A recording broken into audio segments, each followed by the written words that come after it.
Samuel L. Jackson is a working actor. Yes, he is. And he may be the most working actor. Yeah. He is the James Brown of actors in 2005.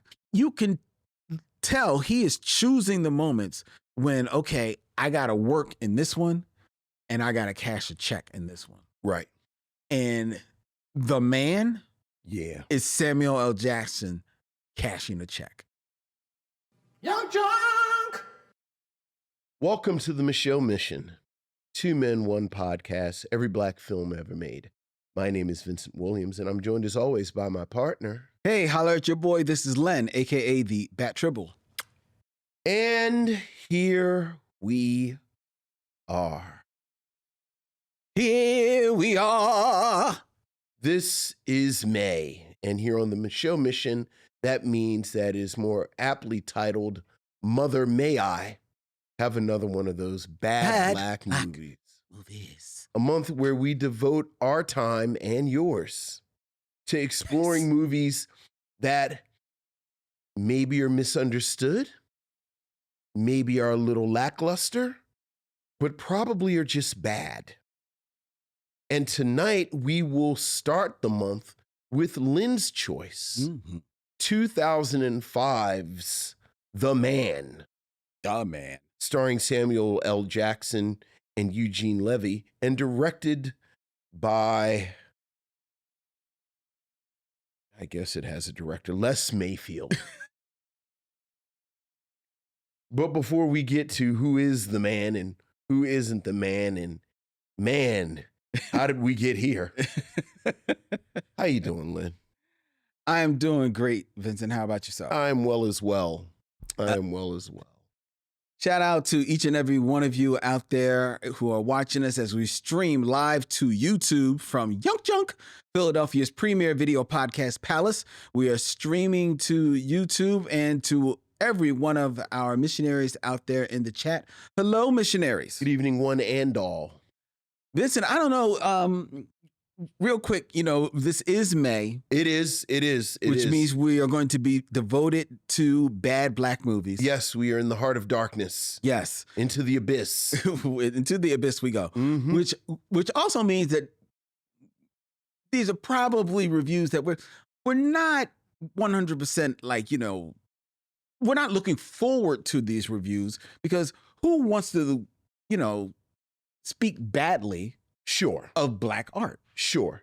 Right? Sure. So this is why on these episodes, we tend to have the front half of the show a little front loaded with stuff. Right, sure, absolutely. So let the front loading begin. Let the front loading begin. Vincent, are you a fan of the Met Gala? Fan of the Met Gala is strong, but I was highly interested in this year. Yes. Yeah, very interested with, I think you and I talked about it. I don't know if we talked about it on air or not, but the book that came out, Slave to Fashion, about black dandyism. I think by Monica Miller, I believe. Yeah. I told you, Camille actually bought me a copy for Christmas. Okay. So I finished it, and then that got me really interested. And so I was very interested in this year. Yeah, because this year was kind of like devoted to the theme was black dandies. Based on that. Yes. And I don't know whether or not I can say I'm a fan of the Met Gala. You see the pictures every year, and I'm like, oh wow, it's fantastic outfits, people looking their best. Sure. But again, like you, with it being dedicated to black dandyism, this definitely caught more of my interest. Sure. Right. Sure. And it was something to behold. I don't know. Have you seen any of the pictures? I've seen a fair number of the pictures. Yeah. Yeah. So, my question, it got me thinking though, I don't think you would consider yourself a dandy. No, I can't really afford it. Okay. But say, price was no object. Price is no object. Would you be a dandy? Like see yourself being a little bit more dandyish? I mean, maybe. Really? Maybe, I think I have, I do think my default is like I like attention to detail, but I do feel kind of utilitarian. Like I'm a default t-shirt, jeans, sneakers. Yes. Like I like my t-shirts, I like my sneakers, but it is going to be a t-shirt and sneakers. Right. So I like to dress up periodically. But you see people, By periodically, do you mean quarterly? or just for an event. Like I'm Okay. like I love a black tie event. Like I love to go to a black tie thing, but like I couldn't do it every week, I don't think. Okay. All right. And I like to wear a suit if it's suit appropriate, but I don't know if I could be at a job where I wore a suit every day. Yeah. Well, I Yeah. know I could. Yeah. And I And I appreciate it. Like I appreciate like people who really commit to it. Like I follow a couple of accounts on Instagram, and it's a whole world where people. But I feel like it's just a lot every day. it is a lot. Like every day. Yeah. Yeah. But people commit to it. Absolutely, and I love it. Love that form. I mean, look, God bless them. They everybody do. got their something. And yourself, would you consider yourself a dandy, or would you? Oh no, I'm not a dandy. Would you aspire to be a dandy if money I aspire was no to object? I aspire to be a dandy. Okay. I do. I think that, again, like that's something that I couldn't do every day, Right. but I think it maybe because, I do have artistic leanings. Okay. I could see myself doing it more often than not, like Okay. on a weekend, going out and, Sure. Sure. being whatever, if it called for it. So I aspired to it. Okay.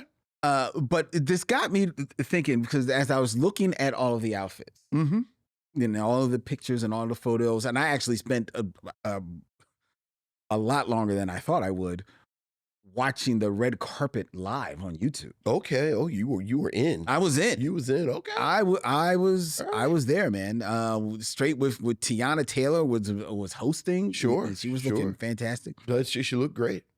Yeah. So, but it got me looking at least a few different looks and wondering, I wonder if Vincent would wear these outfits. Why are you thinking about me while you watching? Because I was thinking about me too. Right. Okay. All right. So then I thought about Okay. us. All right. Okay. So which outfit are we talking about? We're going to bring them up. It's just 4. Okay. I was all right. Here we go. We're going to bring them up. Okay. So You really Dylan, leaning on this mother, may I? You just said, go ahead. What we got? Dylan, we're going to go with our first look, and the audience will be able to see I it. have an AV presentation As well.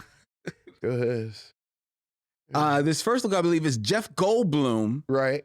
who basically is black tying it Right. in more or less a tux, but he's got and I believe that's like a velour, Yeah. like top coat Sure. with the white fur on top and Yeah. and white lining. Sure. I like that look. Well, first of all, I'm a fan of Jeff Goldblum. Of course. And I think Everyone loves Jeff Goldblum. And I think Jeff Goldblum, where I have seen him have to be, dressed, Yeah. and on point. I have found him very on point. It helps that he's got the stature Sure. for it as well. Sure. Is that a look that you I can't even believe. I actually don't like the cut of that tuxedo. well, how? I feel like it could be more tailored. Well, I mean, Like I don't like the fit. he's not okay. So you feel like Like I see feel- it I is a feel little like- bit more boxy. Yeah, I feel like it could be a bit more tailored. And then I have to say, that's something I would almost wear to just a regular black tie event. The coat as well. Yeah, like I feel like the Met Gala, it should be a little bit more pomp and, dare I say, circumstance. Okay, fair enough. Yeah. Then that takes And us. there might be some details once you get up on it. Like I know, like Lewis Hamilton's outfit, a lot of it was the detail once that's you true. got up on it. That's true. I cannot believe you got me talking about this. Go ahead. Who's next? But you're there. Oh, yeah. You're there though. Mhm. We're going to go to this our second look, and this is Shabuzi, who I believe your daughter is a fan of. Yeah. Now, who has on a look for the audio is pretty much all black with the hat, Sure. long extended tails, Mhm. and the shirt or blouse as it Sure, were is sure. basically beads. Yeah. I like the beads. I like the beads as Yeah. well. I don't like the flare pants. I don't like the flare because I'm a bigger man, just a broad, stout man. So I would have to have mine more, again, tailored. Like just the bell bottoms, and I noticed that the pants and the suits are that was the look. bigger. I think that's what we're moving towards. Mm-hmm. And I don't like the hat. You don't like the hat or hats? No, I don't like that hat. You don't like that hat? You think I'm against hats? Well, I don't know. You thought maybe I was against hats? I've never seen you in hats. Just hats. I've never seen you in a hat. I've never seen you in a hat. It's like you ever meet people who say they don't like music.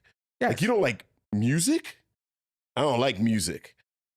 Like, you think I don't like hats? Perhaps. Like, just. Well, I have never seen you in a hat. In a hat. No, I'm not against hats. Okay.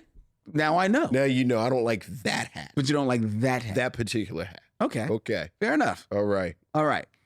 So the beads work. I like the beads. The beads, I believe, works too. I like the beads. Let's go to number 3, Dylan. No, number 3. Now, number 3 is actually a couple. Okay. It's Lori Cumbo and Bobby Digi Olisa. Yeah. And Bobby Digi has like a suit with a cape. Yeah. Kind of like a la Captain Marvel Jr. Sure. Bit look. With a cane. Look like a African carved cane. Mm-hmm. Artwork cane. And lovely shoes. Mm-hmm. What are you thinking about his look? Just so it sounds like I'm contradicting myself, but I'm not. I'm just really got it kind of like a Goldilocks thing. I feel like it's too much going on there. It's not a whole lot. No, it's the navy. It's the navy blue. Epaulets. It's the buttons. It's just too. It's the handbag. Or is that It's a cane. I think that's it's a a cane. walking stick. Yeah, it's a just walking too. stick. Is like the shoelaces. It's just a lot going on. Really? And I don't really see a unified look. It just seems like it's a lot of things going on at once.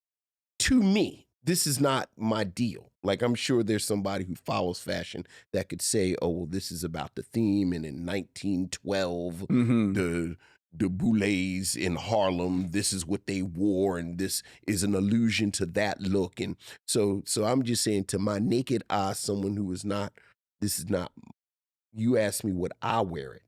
That was the question. And right. I would not. And now I'm telling you why. And part of my why, understandably, might be based in my ignorance of what exactly it is he's doing. Okay. So, you gotta be, because I'll have somebody you will telling me they will find you. Ignorant, and if you knew anything about it, it's like, hey man, I didn't have no time to prep. Like, if I'd had some time to prepare, I'd have researched. Like, Len is just springing this on me. But all right. We have one. Dylan cut some little short, and now Questlove is mad at me. Like, dog, I'm just sitting here shooting the shit. I wasn't trying to, like, if I'd have known, I'd have prepared. I have one last look. All right. This is Brian Tyree Henry. Yeah. And this is a look I absolutely love. Yeah. The lovely suit. What color would you call that? Like a cranberry? I would say that's what cranberry. I was thinking. With the full robe, the black leather gloves. Mm-hmm. It looks like the tie actually even may be black leather as well. Yeah. Well shaved and groomed, and just simple white shirt. Mm-hmm. I actually think this is elegant, dandy, classy, sexy. I would wear that in a heart. I would wear that. That is a good looking outfit. That is a good. I agree. Yeah, that is, as my mom would say, he looks sharp. Okay, sharp dressed man. Sharp dressed man. All right. Well, there's our Met Gala. Yes. Met Gala talk here on the Micheaux Mission. There you go. All right. Next up. I've got a list. We don't have no letters. We're going to get the letters. All right, go ahead. We're going to get the letters. Go ahead. Now, all right. Next, I have a bone to pick with one of our friends of the show. Okay. And that would be Stephanie Watts of the Be Real Black Cinema Club. Okay. Who we're going to be seeing. I was about to say, this isn't a bone you could pick with her off air. This a public bone. Well, it's a bit of a public bone. Okay. So, all right. I was like, now you know we about to see her, right? Like, yeah, no, we're going to see her on Thursday. All right. We're going to see her Thursday. Thursday. At May. There you go. May 8th, at the Bryn Mawr Film Institute, where we will be presenting the Be Real Micheaux screening series, our screening of Beasts of the Southern Wild. Beasts of the Southern Wild. 7 p.m. this Thursday, May 8th, Bryn Mawr Film Institute. Tickets are on sale at brynmarfilm.org. Check it out and stay for the free pretzels and the talk back afterwards with Vincent, myself, and Stephanie. And you can choose the movie that we will be screening at the next series coming up in August. Excellent. So what is your public bone? She recommended that I go see this documentary. Okay. That she had saw and she said was a good documentary. It's called Secret Mall Apartment. Have you heard of this documentary? I have not. It's a documentary about there's this mall in Providence, Rhode Island. Okay. I think it's called the Providence Mall. Sure. That back in the year 2000. Okay. These 20-year-olds went and created for themselves an apartment inside the mall. I've heard of this. And lived in that apartment for 4 years. I think there have been one or two cases like this. But yes, I did not know about this documentary. It is a documentary. This documentary talks about how they saw this mall when it was being built, and through some weird machinations were able to figure like there's this dead space within the construction of the mall that if they went and followed a certain pathway and climbed up a slither in a wall, they could make it to this basic dead space. Okay. And in this dead space, they created an apartment. Okay. And why I say apartment, I don't mean like they were squatting there. No. They had a whole situation. They moved up furniture, a break front, a couch. Okay. They found ways. And you said a break front. Okay. Well, you're like an 80-year-old black woman. Okay. All right. Go ahead. All right. I'm sorry. You got like some hard candy in your pocket. I did you can give me. I did just have a mint, but you said a break front. That's what my mom called it. I know that's what your mom called it. You know why? Because your grandmom told her to call it that.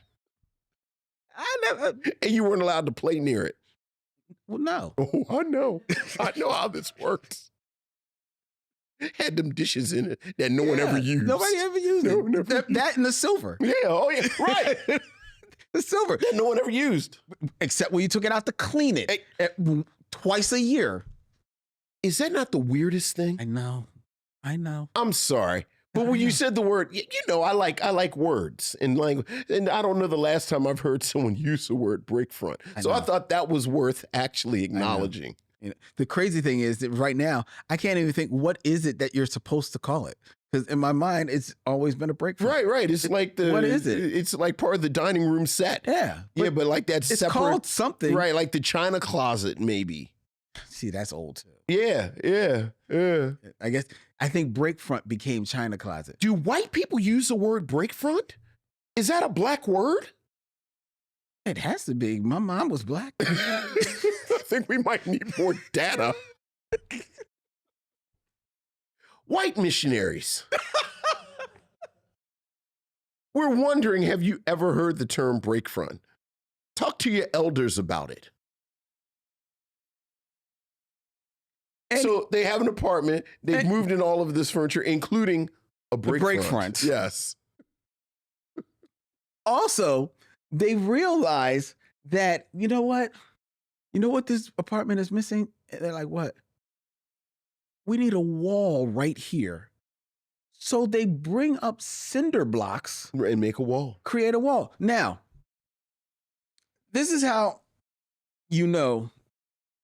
guess the race of these people that do this.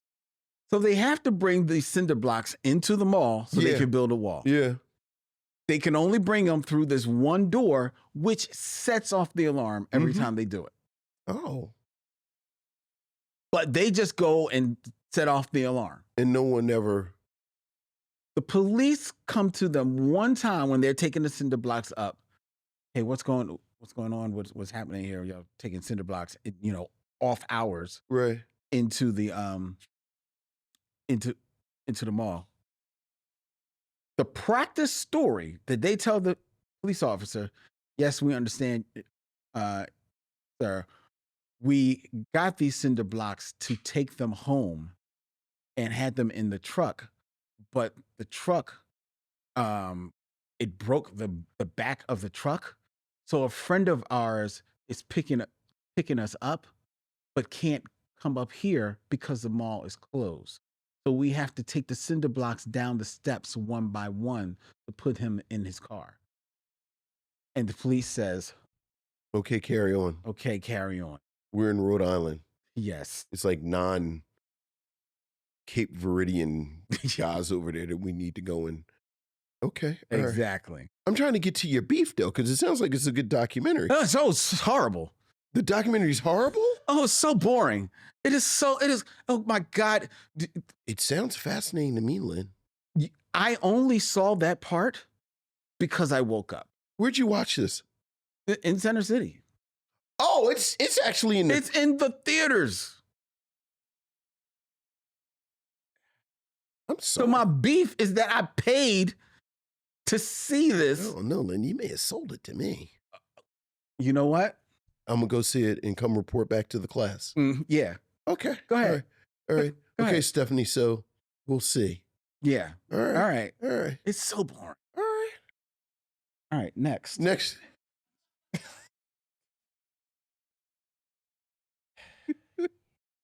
Okay. Next, you know what? I'll save the rest. It is 7:20. Okay, I will Yeah, save the okay. rest. I see your face. I'm just... I see your face. That's my fault because I got caught up on the break front. See? So I got to go. See? We were going to go to Black Mirror, but no, you wanted to stay on the break front. You know what? Black Mirror ain't going nowhere. Okay. All right. But I finished Black Mirror. Good for you. I did finish. What's your favorite episode? Do you have a favorite episode? of this No. of the most recent season? Soup to nuts.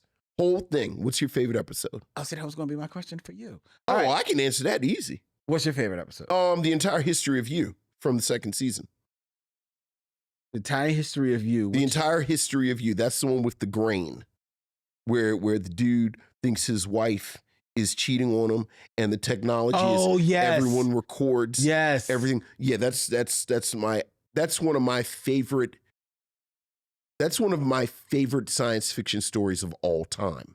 Yeah, because that's when he was able to suss out Mm-hmm. the I don't want to say it. That's also why because I used to watch Doctor Who, and I forget the actress's name, but the actress that plays his wife. his wife was that first female Doctor Who.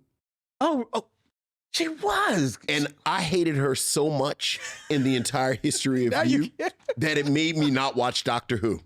I think you're right. She's younger, but yeah. Like every time I would see her in a commercial with Doctor Who, I would mutter under my breath and say, "This effer right here." True story. True story. Like I was a very casual Doctor Who fan, but like I liked the new Doctor Who and I was watching, then they announced her and I said, is that the entire hit? And then it was, I said, yeah, I can't do no with her. that is. Oh yeah, Mhm. that is a good one. That is a very good one. Yep. I think I have hard to choose between two. Okay. And one is I don't want to say the name wrong. The one with Google and Bathara, San Oh yeah, San Junipero. San San Junipero. Like oh, you like that one. I'm a softie. I was about to say I'm a softie for you're romance. such a casual. Like that's a casual- that's the non-Black Mirror person's favorite episode because that's the happy one. You like the happy one. Well, Black Mirror is bleak. It's pitch black. There are no happy endings. Oh, Well, that's not true. what's the other episode with a happy ending? I think it's a pretty. At the end of the day, it's a good ending. And again, Dylan had to help me with the title. The one with Anthony Mackie and Yaya. That is a happy ending. Striking Vipers? Striking Vipers. You think Striking Vipers has a happy ending? It's a happy ending. It absolutely is a happy ending. You don't think that's a happy ending? You honestly don't think that's a happy ending? If I'd call it a happy It is a happy ending. It's quite the befuddling ending. No, it's not. It's not befuddling at all. I mean, I guess they find each other, like they get. The ending is that they still meet up in the game. They still meet up, but it's once a year. Yes, it's once a year on Dude's anniversary. But no. It's once a year on Dude's anniversary. They meet up in the game, and he gives his wife, get out of jail free card for one night. But they still very much in love. It is a happy ending. It's 100% a happy ending. Every now and then. It's not every now and then. It's once a year. Every now and then. It's been a running joke with my boys for years since it's. I will send the still of Yahya Abdul-Mateen saying, I fucked a polar bear to try and forget about you. Like just randomly in the middle of the group chat, I'll drop that picture.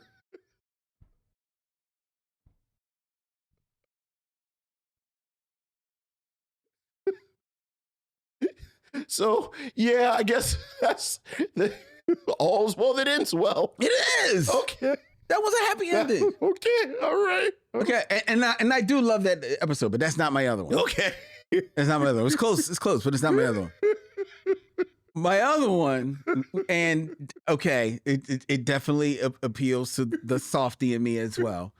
It's from the most recent season, and it's the one with it's Eulogy with Paul Giamatti. Oh, that one's beautiful. That is a beautiful episode. That's beautiful. I don't think that's a happy end. I mean, it's just really melancholy. It's melancholy. It's beautiful. It's a beautiful episode. Yeah. So it's a beautiful. You want to know my hot take? You want to know my hot take? Here's my Black Mirror hot take.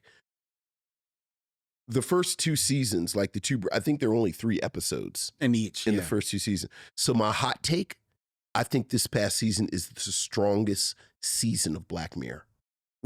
Full season. Like you got to take them in totality. Mm-hmm. I think this is the strongest season.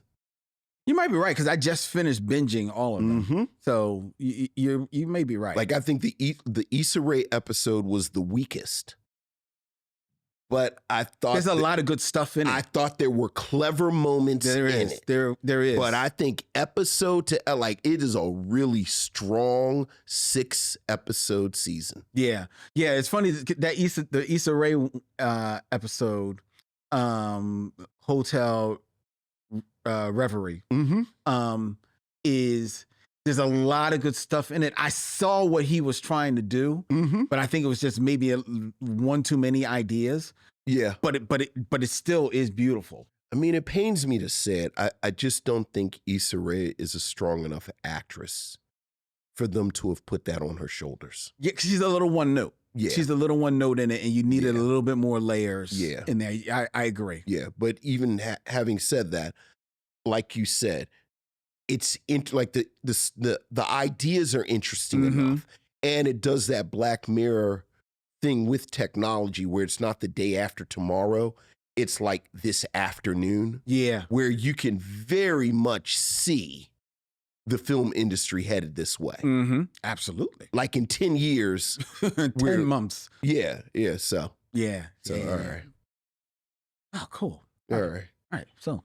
Can we cross off Black Mirror? We end up talking about Black Mirror. All right. Could have been talking about that when you talking about the Met Gala and what our weird is. I thought that segment was well. Yes. It's the break front we could have done without.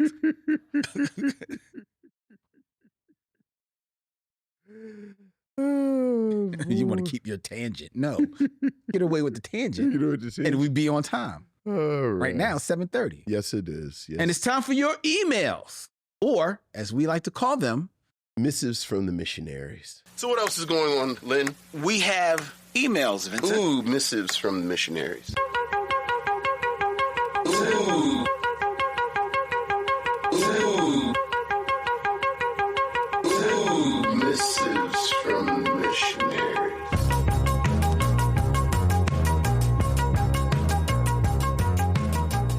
Missives from the Missionaries. Vincent, we have an email from Ron Covington. Hey, what's up, Ron? Greetings, Len and Vince. Last week you were talking about film franchises. Mm-hmm. You mentioned the Bond franchise with Sean Connery. I wanted to gently correct you as to the order and years of release of those films. Right. You're not even going to correct us. You're actually going to tell us. Yes. Because, I don't know the order. Because Ron is that guy. Yeah, oh yeah. Dr. No from 1962 was first followed by From Russia with Love from 1963. Mm-hmm. Then Goldfinger, 1964. I think I transposed those two. Mm-hmm. Thunderball is 65. You Only Live Twice is 67. Diamonds Are Forever in 71. And then Never Say Never Again in 83, which is the one where Connery comes back. Well, it doesn't really. Well, yeah, he does a Bond while Roger Moore is still doing Bond. Right.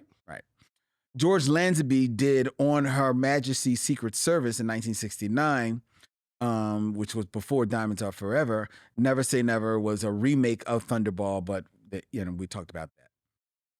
On another note, I love See You Yesterday, and it reminded me in terms of the lead female character of the angry black girl and her monster. Did you guys review that film?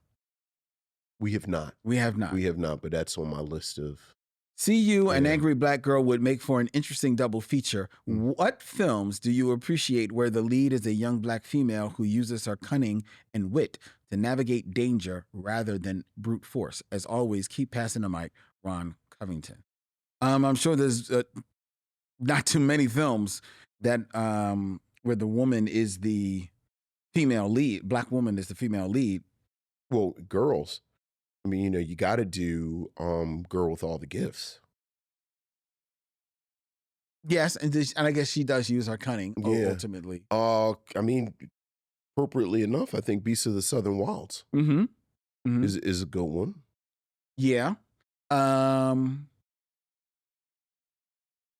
would, instead of brute force, so she uses a black female lead. Using her wit. I'm sure there's tons more. I'm just sure drawing a blank right now on it. But good question. Well, we will answer that when we review Angry Girl and Her Monster. But thank you for the email, Ron Covington. Thank you, Ron. We got an email from George Kimona. What's up, George? Greetings, gents and missionaries. Going to keep this as short as possible, rounding out the top 5 quotable black movies.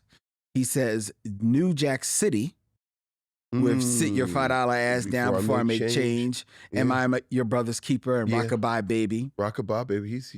Those are 3 good ones. Boomerang with Strange. Yeah. First the Fat Boys break up. Now this. That's a nipple because I'm drooling. Yeah. Love Should Have Brought You Your Ass Home Last Night. Oh, yeah. And Whoop That Pussy Bang Bang Bang. Bang Bang Bang. Okay. And Spike Lee honorable mentions. You're going to make me do the crack dance? Yeah. And Sal, why are there no brothers up on the wall? There's no brothers on the wall. Also, in terms of franchises, we have to give love to Godzilla and Kong's Monster Universe. As always, long live the mission, George Kimona. Okay. All right. Those are good additions, George. Those are good additions. Can't knock at those at all. We have an email from Corey Nicole. Hey, Corey. Greetings to Len, Vincent, and the missionaries. I first want to address Vincent's statement about Michael B. Jordan in Sinners. Okay. As you both know, I went to see Sinners not once but twice. I went yesterday to further expand on my woman moment about Michael B. Jordan. She's having another woman moment. Oh, good for her. Let's just say his grills and him being buff was super sexy. Okay. Also, between Smoke and Stack, it's Smoke for me. Okay. Smoke gave grown man energy. She likes responsible men. Mm. A provider, stood on business. Yes, he did. And he loved Annie to death. Yes, he did. Truly beautiful and sexy as hell. Okay, fair enough. Since it is Mother May I and the month of episodes I find hilarious, I pose a question for you both. Out of all the Mother May I movies you both have watched, what movie would you say it's a terrible movie, but it is also good? I listened and watched Rappin' this past weekend, and your episode nearly had me laughing out loud. Poor Eric LaSalle. At least Kadeem Hardison had fun. Mario Van Peebles, no comment. Can't wait for the new episodes, though. Love always, Corey. So, what movie from Mother May I have we reviewed that was bad, but was still good? Like entertaining, maybe? Yeah, because I can't think of one that we landed on recommending. I don't know. Did we do I Got the Hookup during Mother May I? Yeah, that's a good question. Because some bad movies we just do. Yeah. I don't know whether or not that was. You know, I have Mother a May I. soft spot for those 90s rapper movies that are objectively bad films. But there's something about them, Yeah, especially as time goes on, and they serve almost as a time capsule. Well, yeah, that's true. I can't think of anything that we did that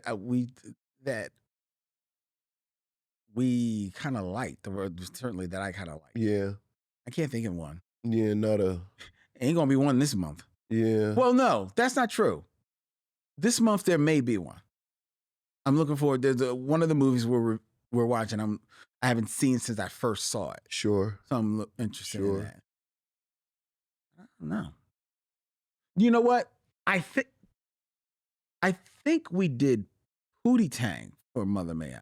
No, we didn't. Because I never would have chose. Because I chose Pootie Tang, and I never would have done that. Oh, okay. Because I thought maybe I. Yeah, you know, I unironically love Pootie Tang. Oh, that's fair. Yeah.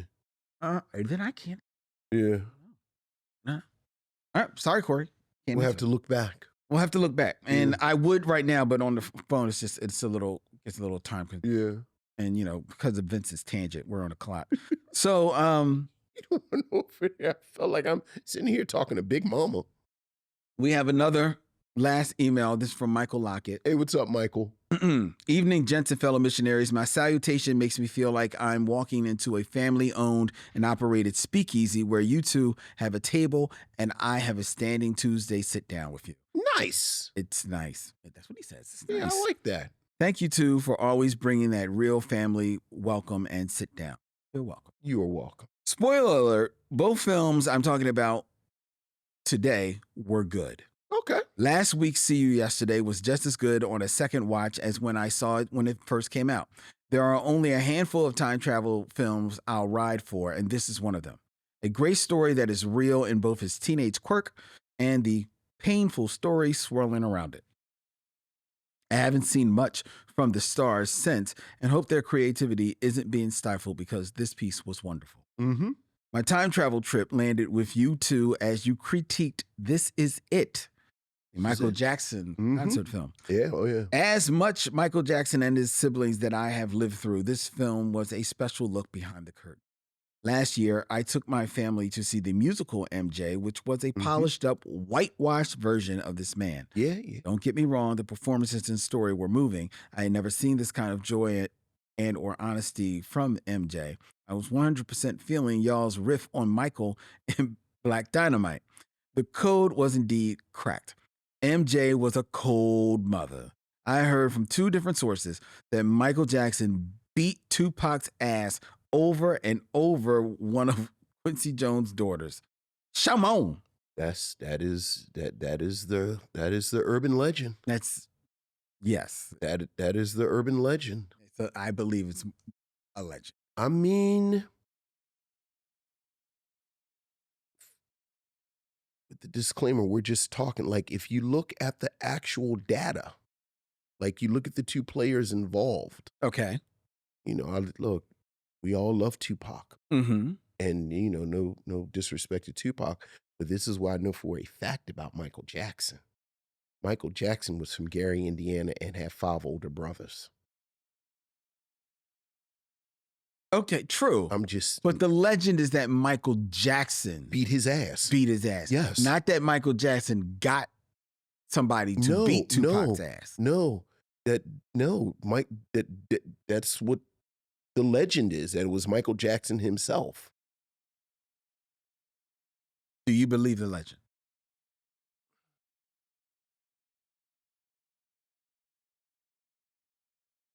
I think it's possible.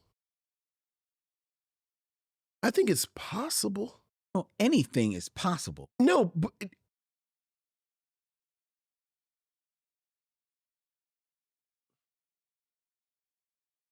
if it didn't happen, it's just because the pieces didn't. I think the pieces are there.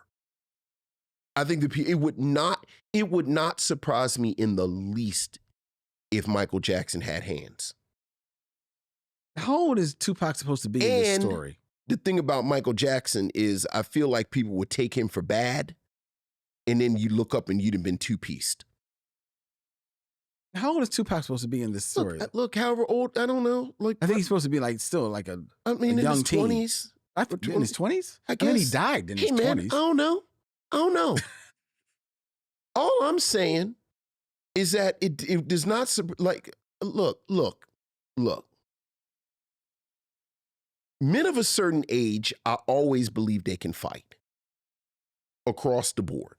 Black men of a certain age. No, men. You believe that? I got a whole, and here, you know me, I always feel like it's pre-crack and post-crack. And I think pre-crack is sort of like cursive. Like dudes know how to fight. You scuffled, you people rolled around. Wasn't nobody really concerned about guns like that. So it's like playing the piano. Like some people are Duke Ellington, some people can play chopsticks. But everybody, and I always felt like people of a certain age can fight, like know how to throw a punch, know how to take a punch. So Michael Jackson on that side of the barrier. Okay. First of all, just his age. Second, like I said, Michael Jackson got a lot of damn brothers.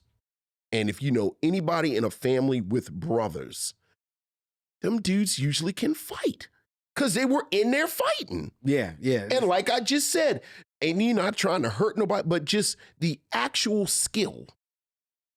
Michael Jackson was in great physical condition. Why are you saying like Michael Jackson? I mean, he was skinny. I mean, he wasn't. He was wiry. Okay, fair enough. Why are we gonna act like Michael Jackson one of the greatest entertainers of all time, the physicality that goes along with that? Like he didn't sing, dance, have you? Are you aware of Michael Jackson? Have you seen any footage of him? I have. I don't know if there's any footage that you've seen. Like, let's not act like he wasn't a physical specimen. Okay. He had reach, like he was a tall dude. And look. Let's not act like I think people, the children. I'm not taking no deal. Yeah. Okay. All right. I think it is possible it happened.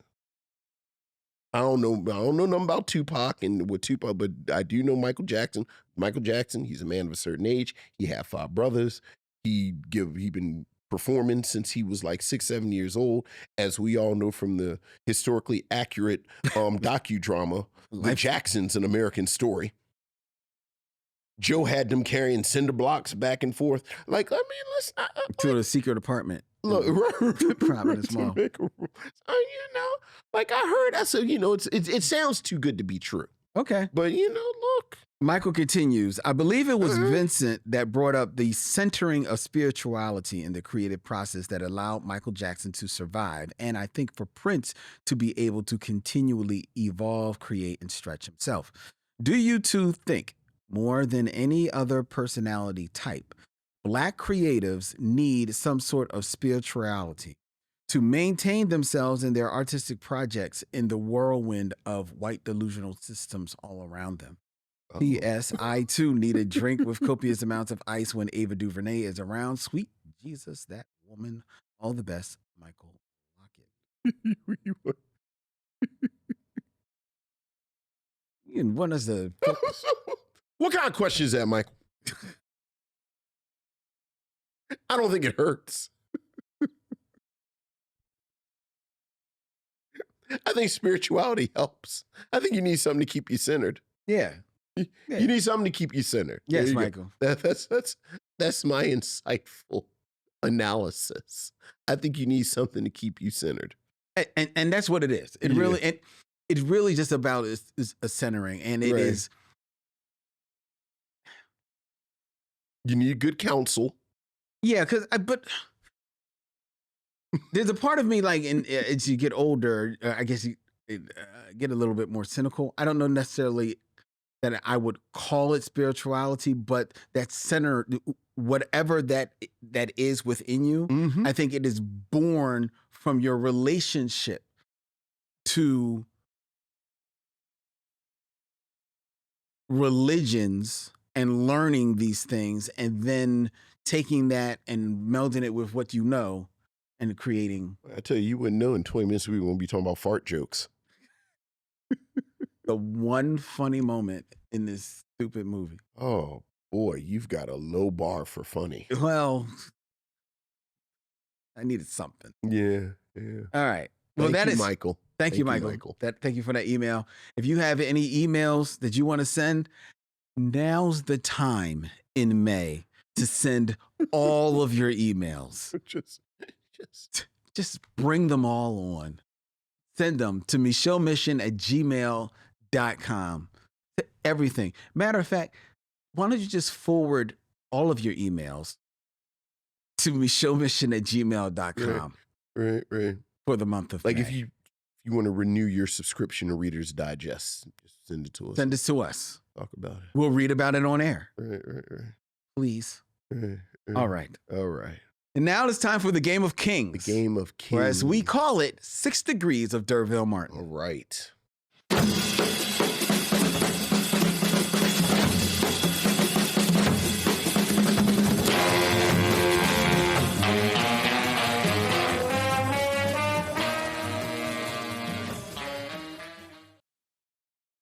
6 Degrees of D'Urville Martin, where I give Vincent 2 actors and he has 6 movies or less to connect them back to D'Urville Martin, that man who has starred in not any of our Mother May I Have a Bad Black movies.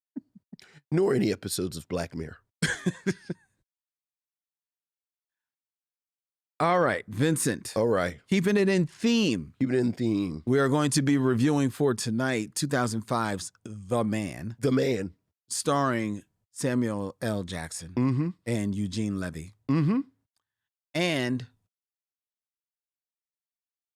this actor who, in 6 films or less, you have to connect to D'Urville Martin, and you cannot use The Man. I can't use The Man. Miguel Ferrer. Oh, is that my man in here? Yes. I was hoping you'd use him. Because, first of all, I love him. Oh, I do too. I love him. And I kept waiting for a plot twist in this lazy-ass script that would utilize him more, and then it didn't. Not at all. And it's like, it's Miguel Ferrer. Like, you gotta. Anyway, we'll talk about that. But, because you know what I love him in. You know my Miguel Ferrer movie. I got it. And the one I'm going straight to. Let's go. Oh, you're not going to guess? I think is it because of course it's RoboCop. RoboCop, yeah. Yeah. So and I'm going to need your help with an actor in RoboCop. Because I'm going to go a fun way.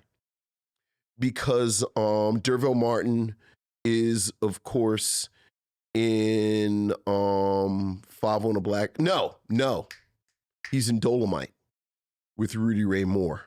Rudy Ray Moore is in Penitentiary 2 with Mr. T.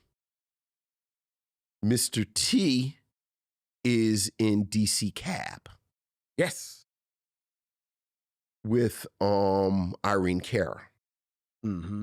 Irene Cara is in Fame with, and this is the actor I need. He's one of the evil henchmen in RoboCop.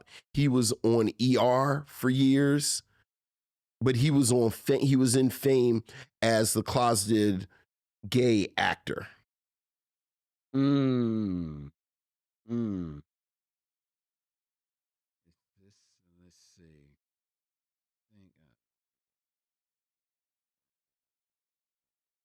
He was on ER for years, and then like the helicopter killed him. Ooh. First it cut his arm off, and then he got killed by heli. It was actually pretty hilarious. Jesus. So this actor, He's in Fame and he's in RoboCop. So he's in the movie Fame. Mm-hmm. And he's in RoboCop.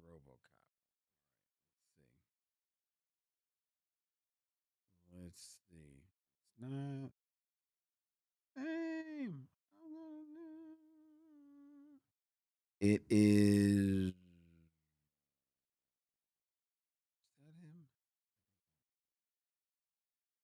that him? I think I have it. You want to tell me his name? Is it Jim Moody? That doesn't sound right. Jim Moody's the other dude. Jim Moody. Because I'm looking at nobody in the cast of Fame looks like they don't. Let me see cast of Fame. Hand me phone. Cross reference with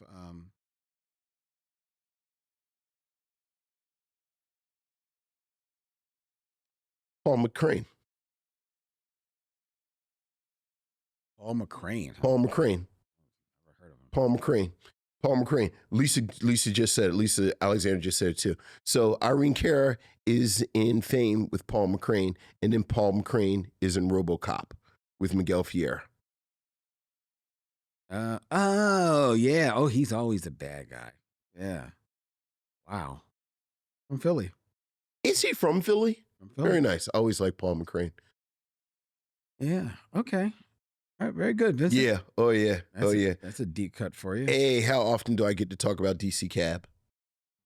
Not often enough for you. Not often at all. All right. Well done. I was hoping you said Adam. I was hoping you would say Adam Baldwin last week with Predator 2, because he was also in DC Cab. I was all ready to use DC Cab. Go ahead.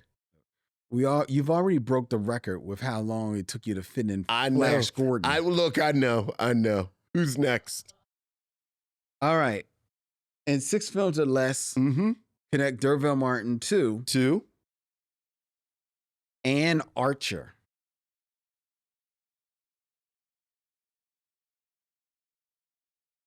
Oh, that's a good one.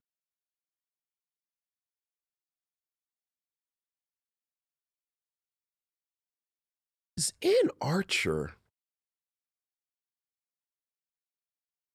She's in a lot of ways like the white Kim Elise. Okay. She's always somebody's wife. Like, has Ann Archer starred in a movie? Is there an Ann Archer she's above movie? the title? Right, like it's an Ann Archer movie. I don't think so. Like, she's always like, she's not the wife in Independence Day, right? You know what? That may be her. Let me look. But that's like, she's always playing that role. Yeah, she definitely is. Like, it's an actor, and then he needs a wife who also has a certain measure of gravitas. I'm not seeing Independent. Hasn't she played like Harrison Ford's wife? And yeah, she has played Harrison Ford. Okay. What's the one where he's "Get off my plane"? What is that? Get off my plane. Well, that would be Air Force One. Is she in Air Force One with him? No. Is he the president in Clear and Present Danger? Yes. Okay, is she in that? Yes. Okay, yeah, I knew she was.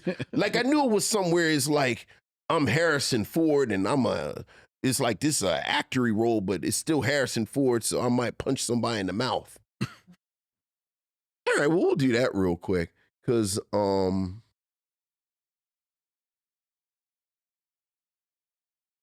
you know,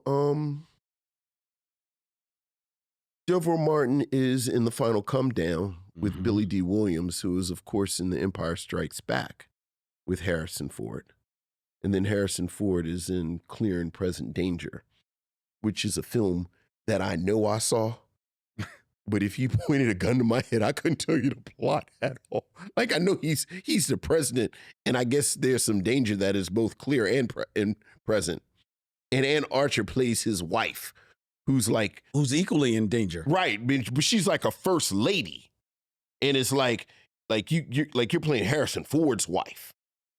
So like you had to have a certain air about you.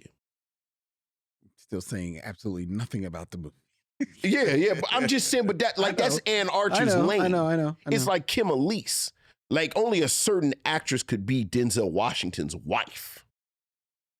Like you his wife. You're not just his love interest. Like he married you, and now I'm 50-year-old Denzel Washington, and I'm very serious about things. Like I come home and I undo my tie and I sit at the kitchen table, and like she comes and rubs him on the shoulders and say, "Honey, how are things with the whatever the situation is in the movie?" And then Denzel Washington gives a little mini monologue, and then like she gives him a cup of coffee, and then she sits down and has a cup of coffee too. Because you're Denzel Washington, but I'm also Kim Elise, and I can sit at this table with you. That's who Ann Archer is. She's the white Kim Elise. Am I lying now? Did I not perfectly describe who she is? Do you want to do the 6 degrees now? I mean, he's in Clear and Present Danger with Ann Archer. I just did it. But you got to get him back to D'Urville Martin.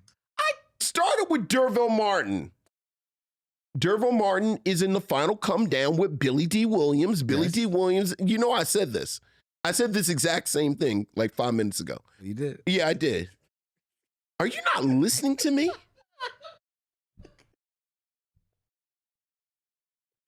Is that what your ass over there talking about the Met Gala? I think I fell asleep. Hey. Well, you're missing gold over here. Gold!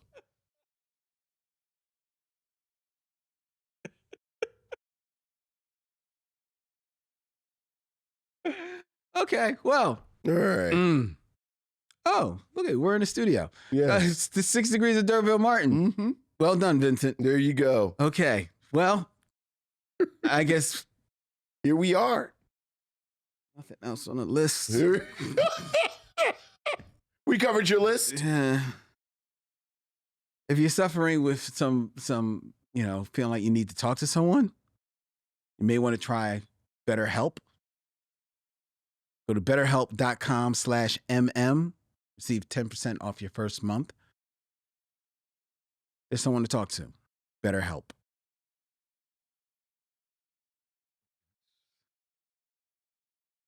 I had to be quiet when you did that. Don't mess with the money. You get real serious with the money. So now. No, you want to do Mother May I? Come on, here we go. It is now time for us to review The Man.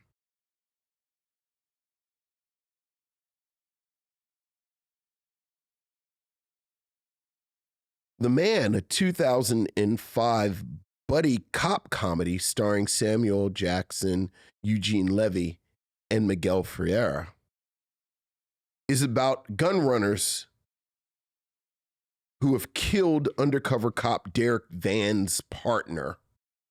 And Van sets up a sting where he arranges to meet with an arms dealer at a diner where he'll be the only one reading USA Today. But through a case of mistaken identity, dentists, or not even dentist, because it says he's a dentist. He's not even a dentist. He's a dental equipment salesman. Andy Fiddler is reading the same paper, and the dealer mistakes him for Van. When Van realizes this, he drags the baffled Andy into the operation, forcing him to pose as the fake buyer. The Man a 2005 film written by Jim Pittock, Margaret Oberman, and Stephen Carpenter, directed by Les Mayfield. As we begin 2025's Mother May I Have Another One of Those Bad Black Movies, this was the choice of Lynn Webb. Lynn, what do you have to tell us about The Man?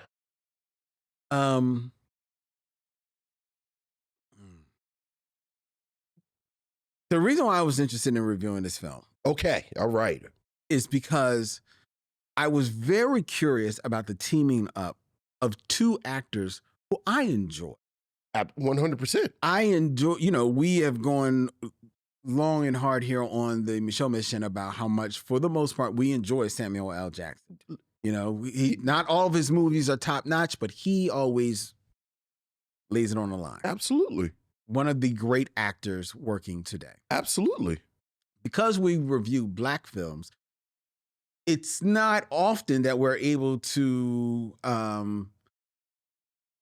praise the work of some of the more prominent white actors out there, because they just don't, tend to star in a lot of the films that we are reviewing. Eugene Levy is not an A-list actor, but he certainly is high B-list, especially coming off of the success of Schitt's Creek, which is TV series which ran for more than a few years on Netflix and actually won an Emmy Award. And clearly he's a comedic legend. I'm going to go there. All right. And that was a television show. But he's a comedic legend dating all the way back to the late 70s and 80s with SCTV, which was a Canadian sketch show a la Saturday Night Live, that he was a member of that troupe, along with such notable actors as the late John Candy, Mike Myers. No, Mike Moranis. Oh, Mike Myers. Mike Myers is on Saturday Night Live. Oh, you're right. You're right. Yeah. You're right. It's confusing because Mike Myers is Canadian now. Right. He is He is Canadian. And I actually meant Dave Thomas. Yeah. Dave Thomas. Was on it. Joe Flaherty, Andrea Martin. Andrea Martin. And then we'll go on to prominence in the movies, along with starring the Christopher Guest, improv films, For Your Consideration, The Mighty Wind, and of course everybody's favorite Best in Show. Oh my goodness. And then he gets attracted by a whole nother demographic as the father figure in the American Pie films. Yeah. So he has been this legend throughout time, throughout the latter half of the 20th century in comedic spaces. So when you get those two together in a film, a buddy cop film that's in 2005, are we already past the buddy cop, heyday by 2005? Absolutely. So this is kind of like revisiting that genre. That's what this movie offers, that the opportunity. Has some shades of one of the better, more heralded, slash buddy cop films from that era. Midnight Run, starring Robert De Niro and Charles Grodin, kind of like in similar type of roles. You've got a gruff, authority figure who has to shepherd this more nebbish guy around town for whatever reasons. And that's what happens in this movie. This movie, you laid out the plot. But the plot is like, it's doing like you say, a lot of work in that sentence. Paper thin. This movie is basically Samuel L. Jackson and Eugene Levy drive from one spot to another spot, drive to another spot, to another. That is the entire movie. I lie to you not. They are just driving from spot to spot, barely getting out of the car. They're not getting out of the driving to a spot and then having like this big scene someplace. No, they're still in the car bickering at one another. Okay. We get to see these two gigantic talents riffing off of one another. This should be comedic gold. Samuel L. Jackson, he knows his way around a line. Yes. And Eugene Levy, legitimate comedic genius. Yes. Watch them make gold. Yes. No, it does not happen. This movie is not funny at all. It is at an hour and 20 minutes. It's an hour and 19 minutes too long. Yeah. It is, and Samuel L. Jackson and Eugene Levy are tired. Yeah. By this time in 2005, Eugene Levy is on the other side of the Christopher Guest movies. He is on the other side of the American Pie movies, and he's actually trying to find his way in Hollywood, right? And it's not too long before this. Fun note that you may not know.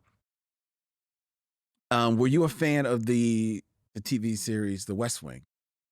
I was not. Okay. I just didn't watch it. I didn't have anything against it, but yeah. Right. The character on that show, Tobey Maguire, who was like the White House like chief communications officer, played by Richard Schiff, was a very acerbic but dark character who had a very good storylines throughout the run of that series.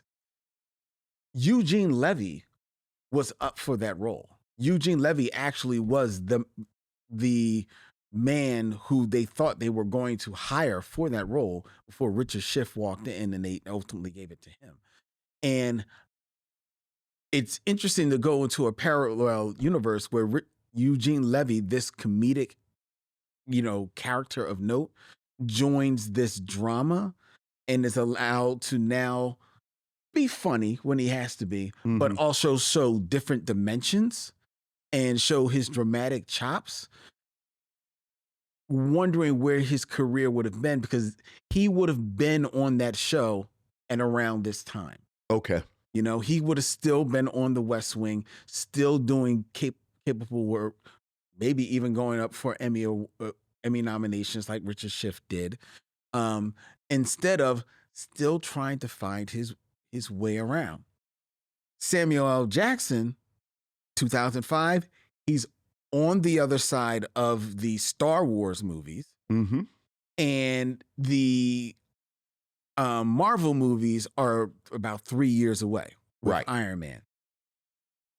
But in 2005, Samuel L. Jackson is a working actor. Yes, he and is. He may be the most working actor. Yeah. He is the James Brown of actors in 2005. And because of that, Samuel L. Jackson at this moment, you can tell he is choosing the moments when, okay, I got to work in this one and I got to cash a check in this one. Right.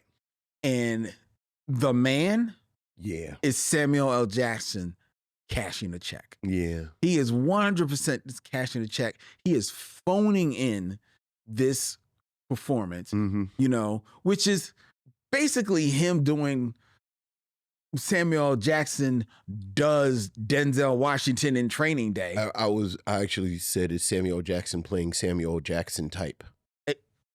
Exactly. Yeah. Right. And the two of them, they don't mesh at all. Yeah. There is zero chemistry between them. The movie, the director was Les Manfield. That sounds right. Is it? Les Mayfield. Excuse me. Les Mayfield. Basically a pedestrian director. He did anything of the. Certainly not an auteur with a style. Sure. There's no style that is brought to this film. No. At all. No. Not at all. No. he doesn't do them any favors by keeping the camera very tight on them for a lot of this movie. There's a lot of tight shots. It is. Well, in the car. Because they're in the car. They're in the car the whole time. Yeah. They're in the car the whole time. Now, shout out to 2005. They are actually in a car. Yeah. You know, they're actually driving through the streets of, they say it's Detroit. So I don't know whether or not they're actually on location in Detroit, but they're on location. So, you know, that part gets right. It's nice to see, like, you know, when they're driving along, they're actually passing streets and it's not just like a special effect. You know, like, that's refreshing. You're just trying to pull what you can. I'm trying to pull what I can, man, because this movie, it is so not funny. I can't believe you mentioned about there's a fart joke in this movie. And it basically is a fart joke. You know, Eugene Levy's character doesn't do well when he eats beef and he lets off in the car. And Samuel Jackson's got to get out of the car. It's like, oh my God, it smells so bad. Yeah.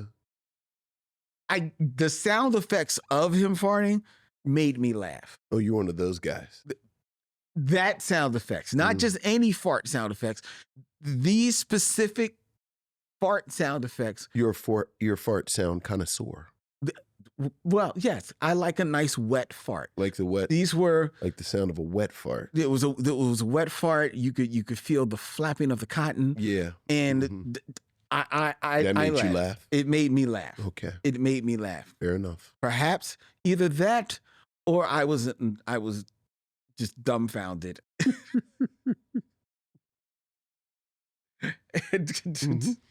Laughing to please release me. Sure. Yeah, it's not a good film. Look, I'll pick up with the fart joke. You know, I have a list of hackneyed jokes that always let me know that I'm watching the product of,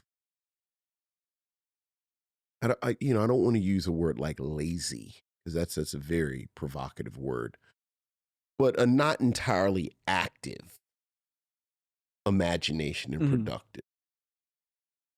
There's the fart joke. There's the prison rape joke. There's the flamboyant gay joke. There's the funny foreign guy accent joke. Mm-hmm. You know, there's the fat joke. You know, these like the 5 jokes that when I see them in the film, I'm like, okay, this is not a Neil Simon script. This is not a Mel Brooks. And that's not even because sometimes you might get a fart joke in a Mel Brooks movie. One of the more famous ones. But Mel Brooks is Mel Brooks. Mm-hmm. You know, and this has 2 of those 5. You get the fart joke, and then you get an allusion to prison rape as a joke. And you know, I think you hit the nail on the head where it's just lethargic. Like everything, like I don't know what is going on at the moment in both of these men's careers, but neither Samuel L. Jackson nor Eugene Levy seem like they're invested in this at all. And I was sort of morbidly fascinated at how you made these people unfunny, because I think this is a combination that you would not have had to work that hard to make work. Like Eugene Levy, you know, you talked about the gold standard, which is, of course, Midnight Run. Mm-hmm. As much as we talk about Charles Grodin, who is the comedian in this, so of course it's a funny film, so we all go to Charles Grodin. I think the not so secret weapon, as we found out from Meet the Parents and other things since then, is that Robert De Niro, even though he's Robert De Niro, is funny. He is. He has good timing. He has a sense of humor. I think Samuel Jackson is funny.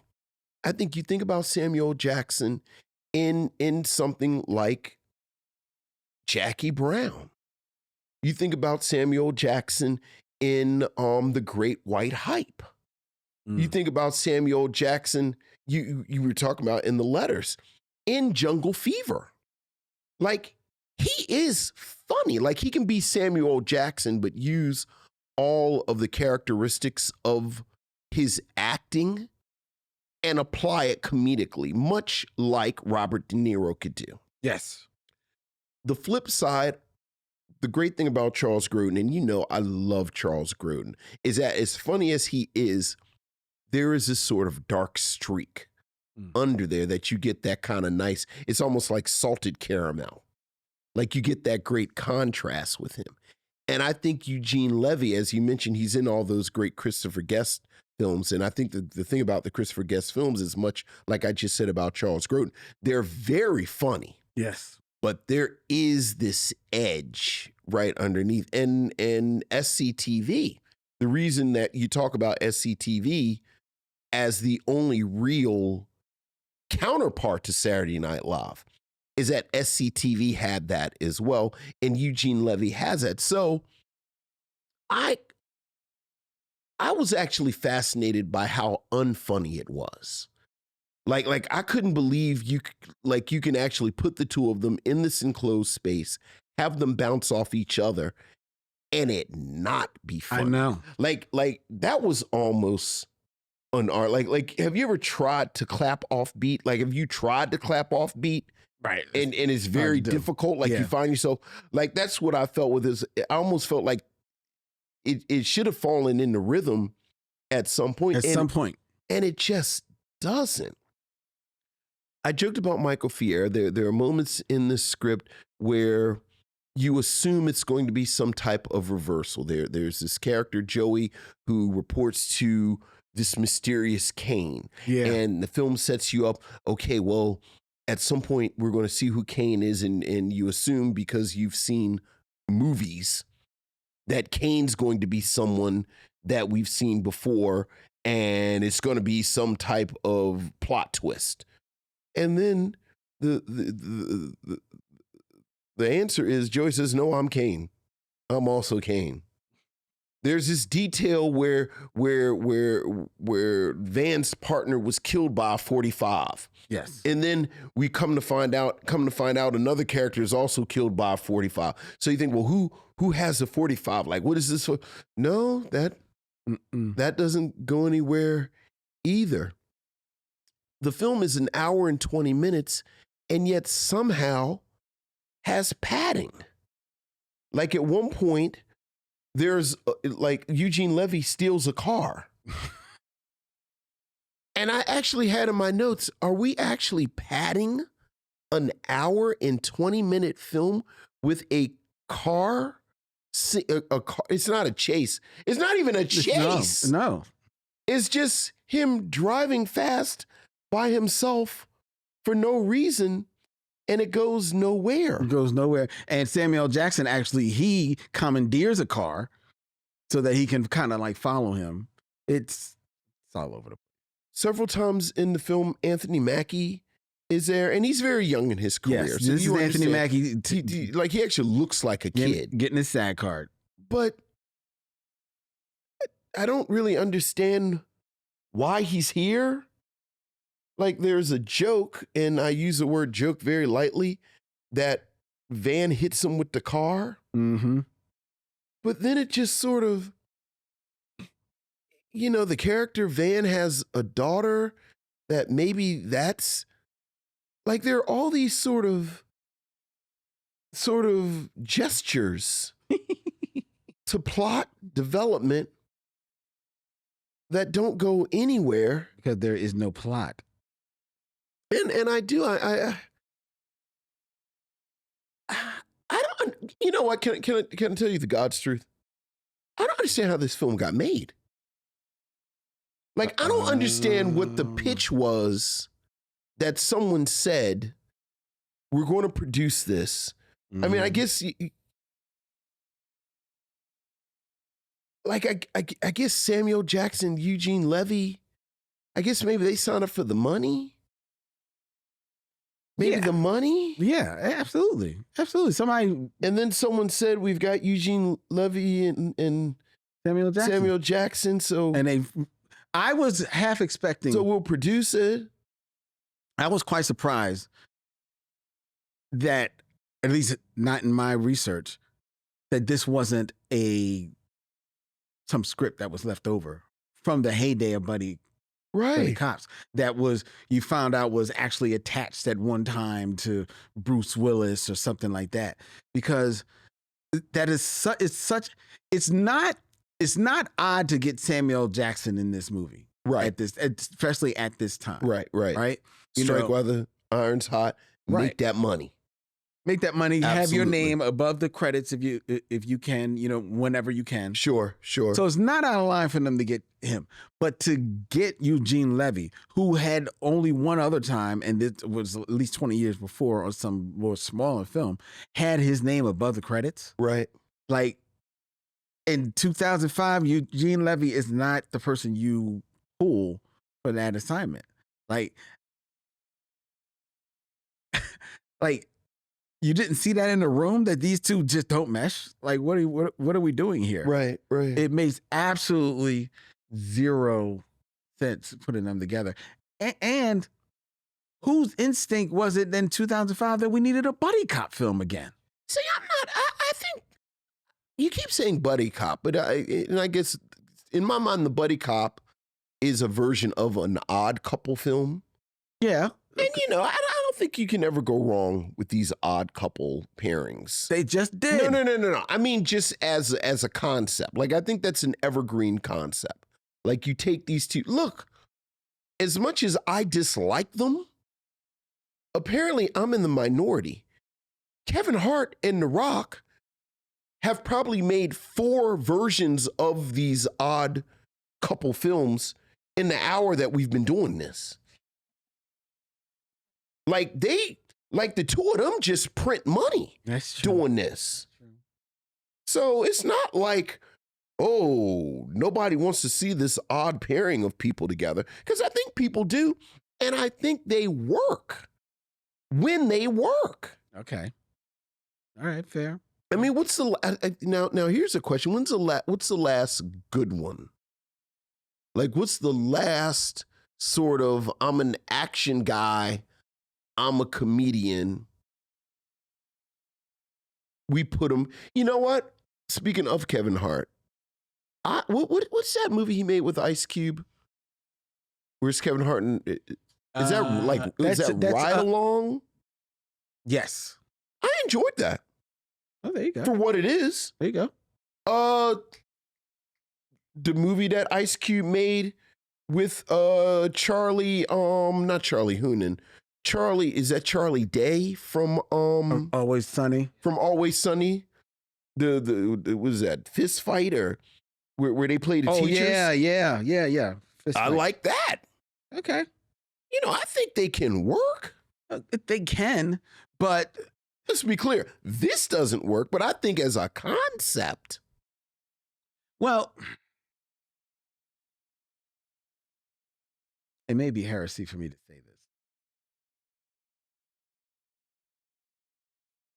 I think that Ice Cube has shown in his acting that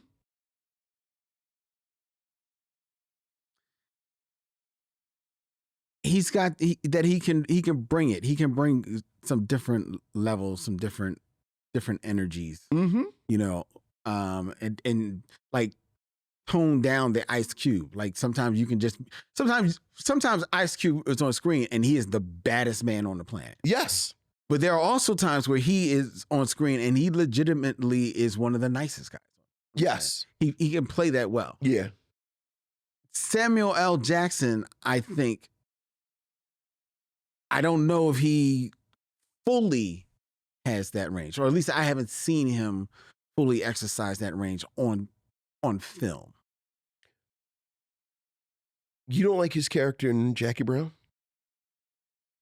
Yeah, but his character in Jackie Brown, he's a villain. Yeah, but okay, so what are you saying? You don't see him? I'm saying that there are moments in this movie. Yeah. No, let's go back to admittedly the gold standard, but let's go back to Midnight Run. Sure. Robert De Niro. Mm-hmm. Mr. Robert De Niro, Mr. Intensity when he wants to be. Yes. But the beautiful part about that movie is not so much his comedic chops, even though they're fantastic. Mm-hmm. But what also makes that movie work is that you can see him softening up and you can see the friendship growing in him for the Charles Grodin character. Yes. Throughout the movie. Mm-hmm. So it feels earned. Yeah.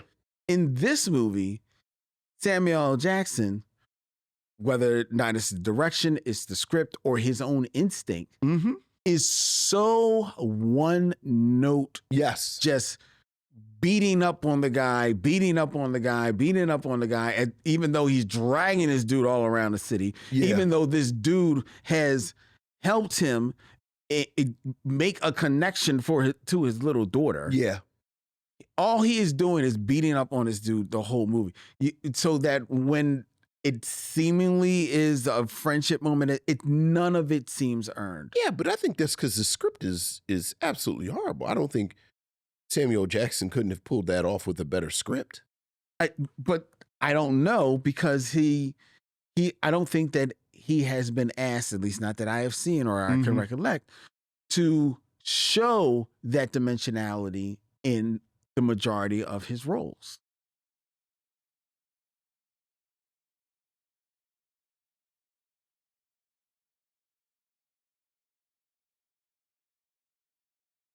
I mean, I hate to pull the obvious one. I think he has I like him in Pulp Fiction along those lines, where you do get those different tones with Julius. Yeah. I like him in Pulp Fiction. Again, we're talking about different tones within the same film. We're not talking about he plays different characters.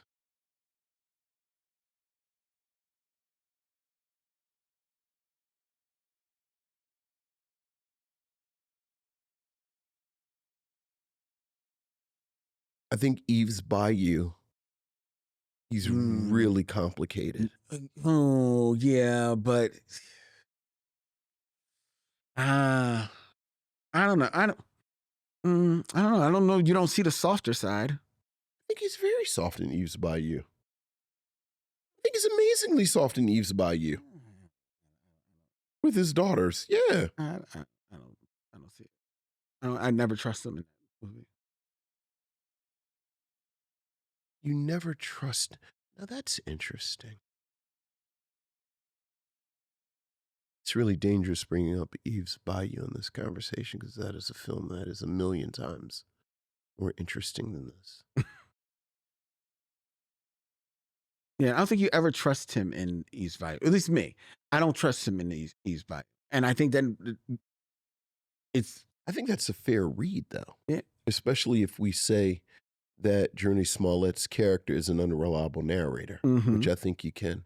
But again, this is May. This is May. Where's May? All right, all right, take that off today. All right, I'll just go along with you. Thank you. I'll just go along with you. Thank you.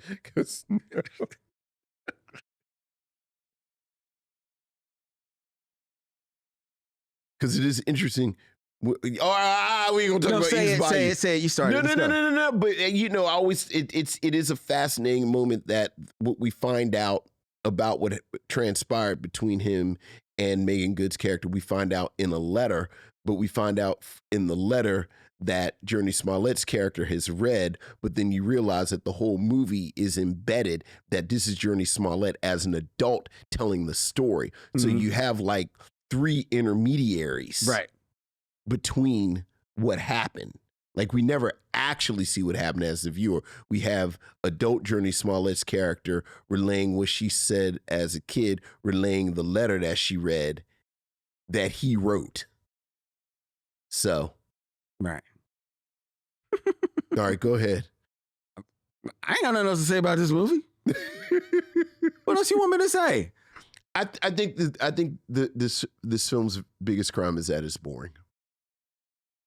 Yeah, it is. It's boring. That's We've said it before. Like, I think I think some films are so bad that they can kind of be entertaining. Like I always think about a film that here's a film that was bad, but I've actually watched it once or twice since we reviewed it, and it makes me chuckle. The Wild Man Steve's star vehicle, the $6,000 nigga, which is a terrible film. God, yes. But it's so terrible. It's like, I cannot take my eyes off of this. I found a way to divert my eyes. Yeah, but it seems so weird in May to say this. Would you recommend The Man? No. Would you recommend The Man? Would not recommend The Man. And again, I kind of, it's not even a train wreck. No. Because you get this, you're talking about it's boring. And it is. And we talk about Samuel L. Jackson and Eugene Levy just walking through it. Miguel Ferrer, they do nothing with. I kept waiting for I just knew he was going to be for the turn. The criminal mastermind. You're waiting for the turn. It's like, how do you have 90s quintessential bad guy in your film and do nothing with him? You're waiting for it and it never comes. But no payoff. Yeah, I just think I think nobody is interested in making a. I hope all the checks cleared. Well, I'm sure they did. Yeah, I believe they did. Mm-hmm. All right. That is our review of The Man. Yeah. Before we tell you what we're going to be reviewing next week, I invite you to send all of your emails, every one of them, you heard me, to Micheaux Mission at gmail.com. That's MICHEAUX MISSION at gmail.com. What do you know? Your emails may make it right here to the show. The Micheaux Mission is also proudly in the social media of your choice, whether or not it be Instagram or Facebook or Threads. We're on Threads at Micheaux Mission. You can also find the Micheaux Mission on YouTube. That's right, youtube.com/Micheaux Mission, where we go live every Tuesday night with our live stream that is available as an audio podcast come Thursday, Friday morning. And you can hit the bell and be notified of when we go live and when we put up all of our great videos and shorts on our YouTube channel. And if you really want to support the show, please tell a friend. Tell a friend about the Micheaux Missions. Tell them that they can leave us a 5-star rating and a review. They can subscribe. They can get the podcast. They can get the video podcast. They can get it all. All right. And in June, we will be presenting another way that you can support the Micheaux Mission. Look out for that big news coming in June. The Micheaux Mission is also a proud member of The Podglomerate, thepodglomerate.com. They make podcasts work, such as ours, which will be returning next week here as we continue our look at Mother May I Have Another Bad Black Movie. It is Vincent's turn. It is. Dialing back the clock to 2003. And we are going to be reviewing a film. I don't know if people heard it last week, Vincent. You actually have a running theme with the two films that you selected for this month. Give the missionaries a peek at what your theme for your movies is. My theme is Oscar bait. Oscar bait. My theme is Black Oscar bait, and we will talk about sort of the strategy that knowingly or unknowingly, consciously or subconsciously, that Black actors have to employ, or seems that they employ, because you don't know people's minds. That's right. And there's a type of film that patterns have emerged if you look at the films that are honored with Black people in them, certainly in light of the revelation that a lot of the voters don't even watch all the films. So then as a Black creative, you got to go through that hoop. Like, I have to make something that's going to appeal to this voting group that'll watch it. And that is my theme for my two films this month. One that did not succeed in this strategy and one that did. That's right. So The one that did not the succeed, one that did not. but will be awarded status here On Mother May I. from 2003. Yeah, oh yeah. Cuba Gooding Jr. From 2003. We hadn't had a black president yet, That's right. but we were in the 21st century. In the 21st century, we didn't have a black president, but we did have radio. Yeah.